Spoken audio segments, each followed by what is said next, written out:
जी नाज़रीन, करमपुर थाने जी हद मां अहम ख़बर जी आगाही शेयर कंदा हलूं।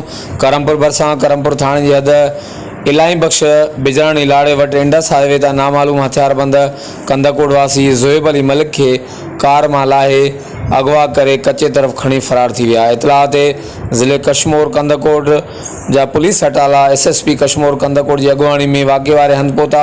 जवाबदार मूवी खे अगवा करे कच्चे तरफ़ खणी वञण में कामयाब थी विया। ॿिए तरफ़ ज़िले कशमोर कंदकोट जे मुख़्तलिफ़ थाणनि जी पुलिस नफ़री कच्चे तरफ़ रवानी थी वई आहे। हर वक़्तु आगाह लाइ ॾिसंदा रहो JTN वेब न्यूज़ करमपुर।